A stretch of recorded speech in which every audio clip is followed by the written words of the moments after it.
Shalom, mga kaibigan! Sa ating paglakad kasama ang pamilya ng Diyos, kung minsan ay nakakatagpo tayo ng mga sitwasyon na nangangailangan ng matapang na gamot upang mapagaling ang isang karamdaman sa loob ng katawan ni Kristo. Isinulat ni Pablo sa bersikulo 4 at 5. Sa pangalan ng Panginoong Yeshua, kapag kayo ay nagkakatipon, kasama ang aking espiritu at ang kapangyarihan ng ating Panginoong Yeshua, ibigay ang yung tao sa kaaway upang ang kanyang lumang kalikasan ay mawasak, nang sa gayon ang kanyang espiritu ay maligtas sa araw ng Panginoon. Dito, nagsasalita si Pablo gamit ang autoridad na ibinigay sa kanya ni Hesukristo. Ang ipaubaya ang isang tao kay Satanas ay pakinggan na tila napakalupit, hindi ba? Ngunit dapat nating unawain ang puso sa likod nito.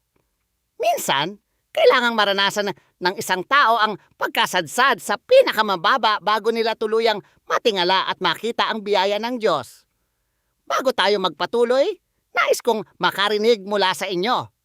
Naranasan nyo na ba ang isang panahon kung kailan ang pagkasadsad sa ilalim ang mismong kailangan nyo upang malinaw na makita ang biyaya ng Diyos?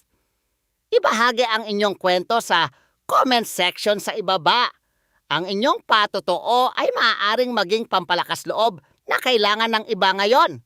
Ang layunin ng disiplinang ito ay hindi parusa para lamang sa sakit. Ang layunin ay akayin ang tao sa pagsisisi at kaligtasan. Nag-aalala si Pablo sa kalinisan ng komunidad.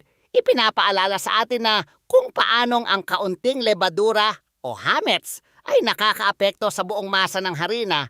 Ang kasalanang hindi pinagsisihan ay nakakaapekto sa buong katawan ng mga nananampalataya. Pinipili nating manindigan sa salita ng Diyos, hinahanap ang kalinisan at katotohanang matatagpuan sa dugo ni Hesukristo. Patuloy na mag-aral at manatiling nakatuon sa kanyang biyaya. Ako si Rabbi Rich at magkikita tayo sa susunod na pag-aaral. Shalom!